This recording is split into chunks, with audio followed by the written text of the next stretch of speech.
Happy Friday, Baylor College of Medicine and friends of Baylor.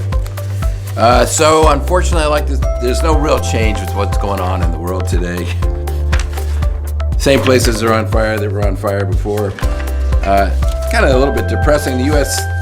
numbers are really, for a country as sophisticated as we are, we don't seem to be getting our acts together. U.S. and Canada's lead all other areas for total number of cases. But I'm always happy that, look at what happened after the Olympics. Thank God for Japan.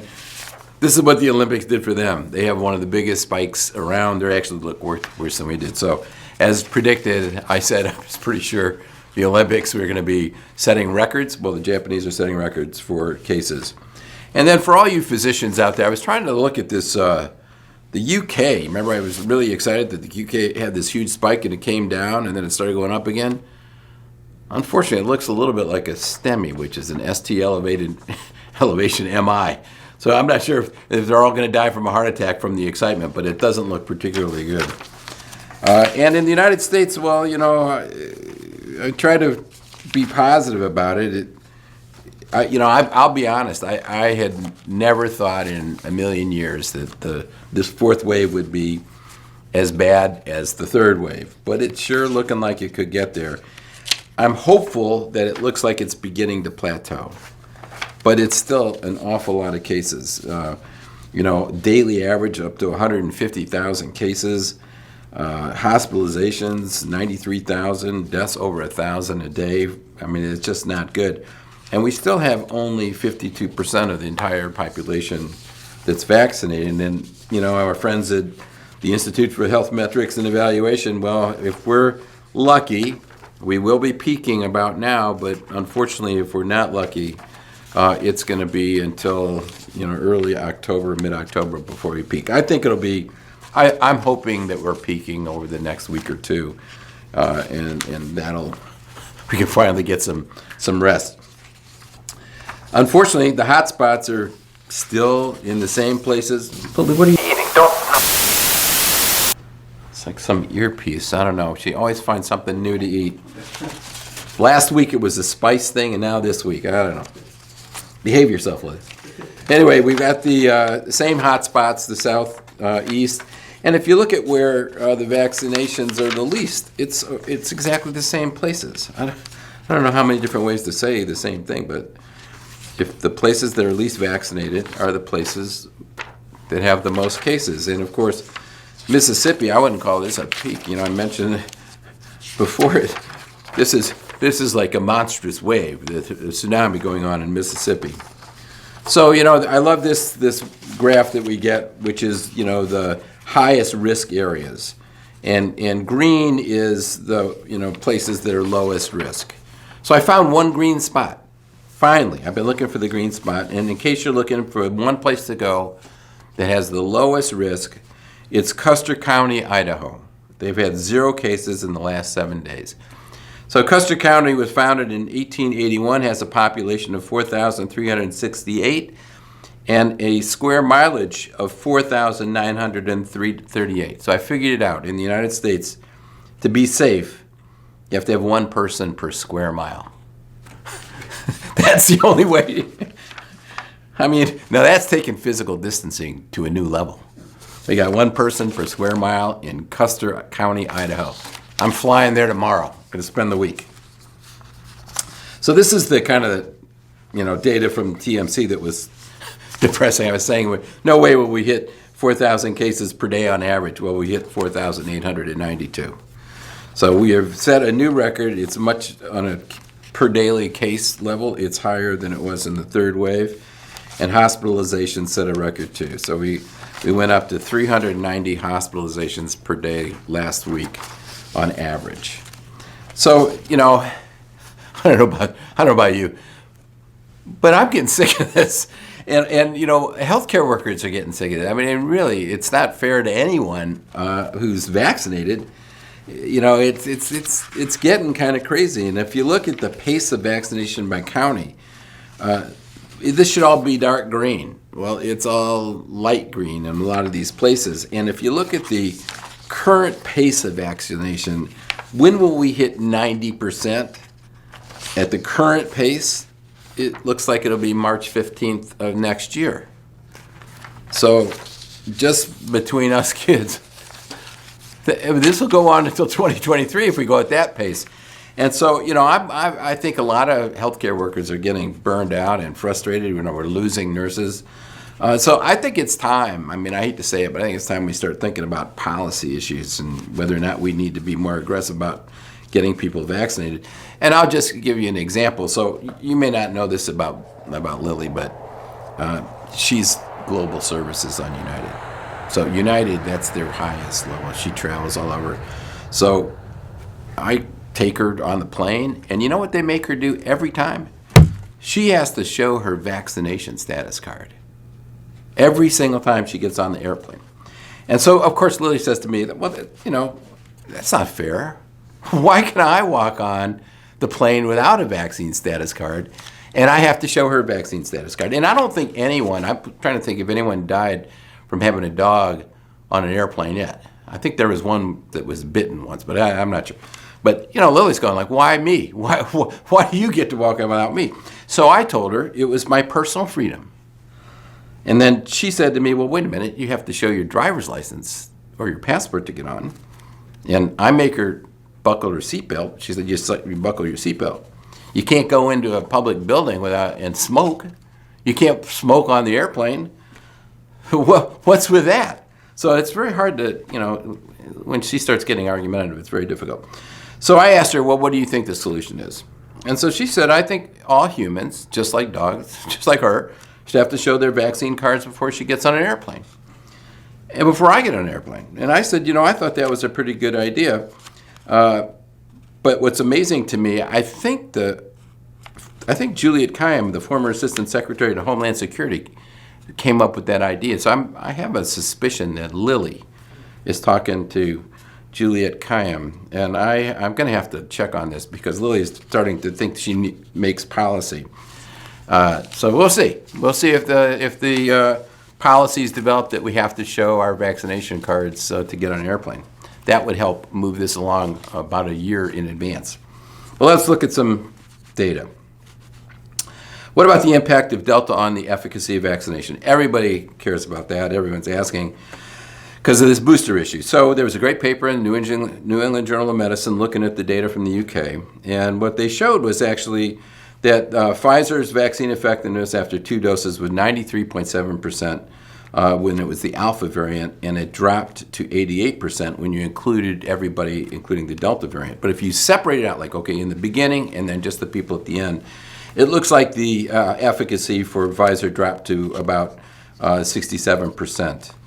So that was one of the issues why people are beginning to think about vaccines or vaccine boosters. What was really interesting is AstraZeneca wasn't as effective in the beginning, but it only dropped to 74.5%. And so there was an interesting study of the data that suggested that while there's better protection in the beginning for Pfizer, maybe the antibodies seem to drop down faster with the mRNA vaccines than the adenoviral vector vaccines, and that at some point they sort of cross.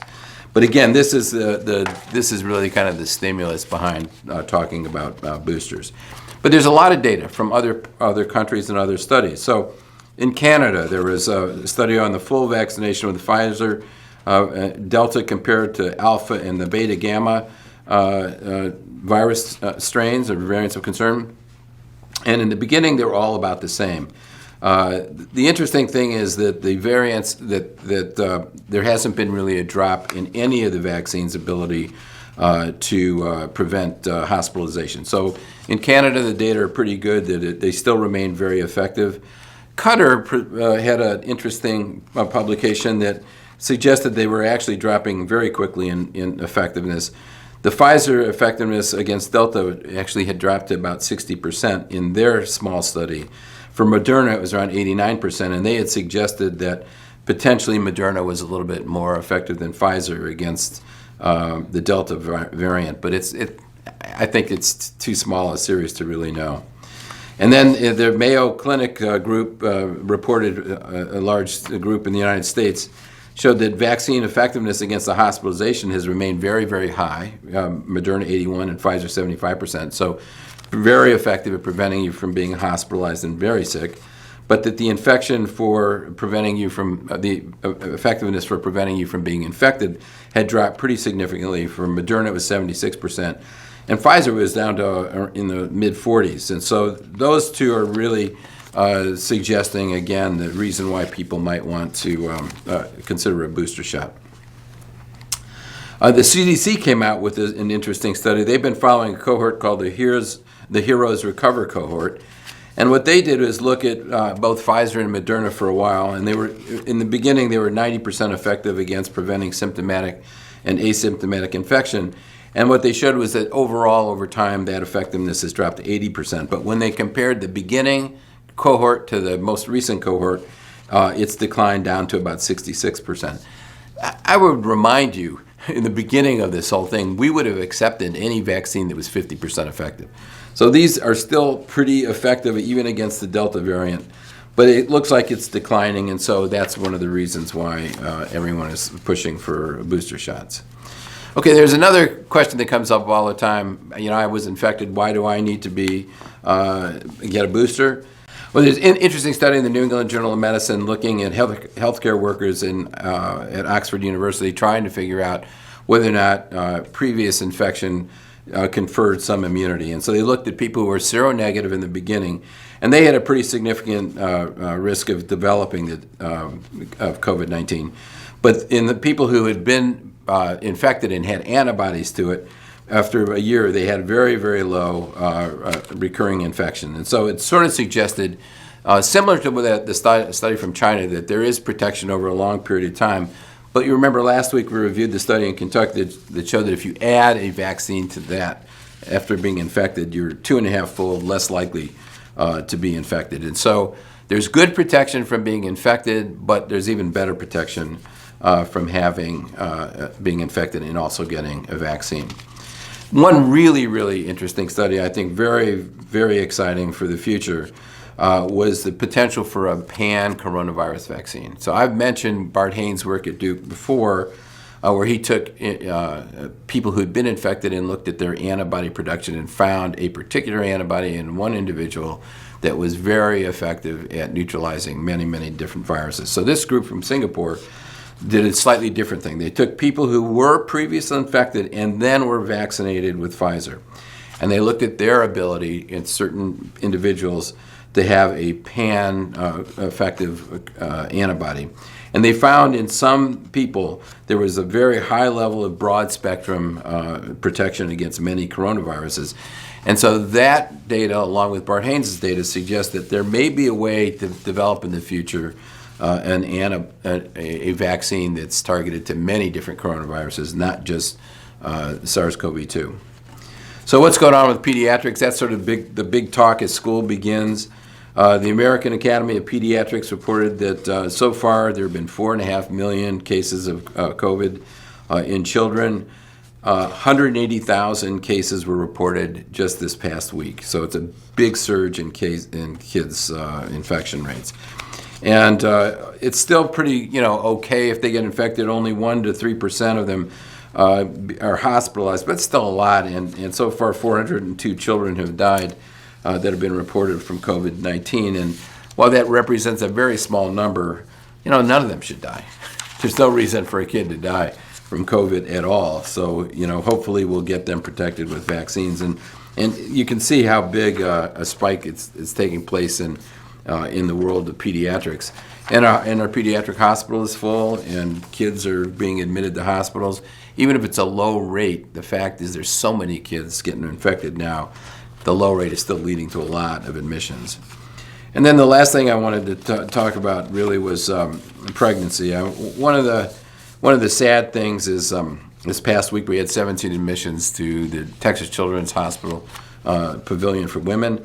These are pregnant women who've been infected because they were not vaccinated. Several of them are critically ill. And again, it stresses the importance of women who are pregnant to get vaccinated. There's a study that was published in the New England Journal just looking at any side effects. Basically, they compared people who were pregnant women who were vaccinated to a cohort of women before COVID, and their complication rate of everything from preterm birth, small size, gestational age, all those things were exactly the same pre-COVID to getting vaccinated in this cohort. So there's no safety signal that's alarming if you get vaccinated as a pregnant woman.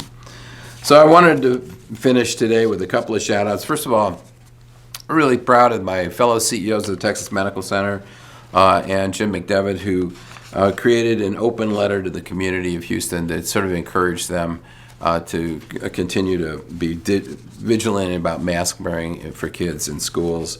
I think it's had some impact, and I'm just glad everyone spoke out based on the data. And finally, I wanted to do a shout out for Peter Hotez, who was awarded the Robert Wood Johnson Foundation David E. Rogers Award from the AAMC. It honors a medical school faculty members who made major contributions to improving public health and healthcare, and Peter is certainly deserving of that. So I hope you have a great weekend, and I can't wait to see you next week.